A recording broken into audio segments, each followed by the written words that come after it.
In Death is a bow and arrow roguelite shooter. It's available for the Vive Rift and Index for about $30 US. Here's my review of it in its current state as of July 2019. No real story, so we'll move right on to the gameplay, which involves shooting your way through procedurally generated medieval ramparts until you die, then repeating the process anew. The game does however offer some progression in the form of achievements, unlocked by completing specific tasks, such as killing a number of a particular enemy type or scoring a certain amount of headshots. Once unlocked, they have a range of different effects, such as weapon upgrades and new enemy unlocks, a fantastic way of keeping the game fresh and interesting. The game also offers a couple of sub-levels, accessible via portals found in the main map, which offer a considerably more grueling, and in my case short-lived experience. Let's talk enemy. The game features bow-wielding monks, abominations, sword and sometimes shield-wielding temple knights, ghosts to whom walls are no obstacle,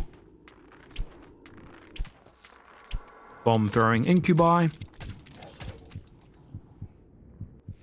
this big bastard, and at least 3 other enemy types I've yet to encounter or unlock. The AI is fairly basic. Enemies will often stand oblivious to your presence as you kebab their comrades, and their behaviour can more or less be summed up as move to a position where they can attack, and attack. No real strategizing beyond that. Weapon-wise, you have a bow, which is knocked from the string rather than a quiver, and after completing 101 kills you gain access to a crossbow, which offers an increased fire rate and easier draw at the expense of the teleportation dagger, which for me was too much of a gimp. The game features a number of special arrows such as fire, explosive, and needle. You're also able to summon a shield, which can be used to block both melee and ranged attacks. Killing enemies earns you gold, which can be used to purchase consumables in special towers called reliquaries, which crop up now and again as you move through the world. That brings us to difficulty.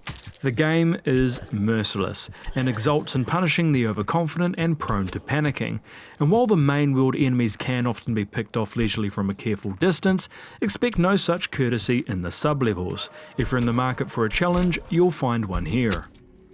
As for difficulty settings, there are none. Locomotion can either be accomplished through teleportation arrow, teleportation dagger, and headset or controller directed smooth motion, which is impracticably slow.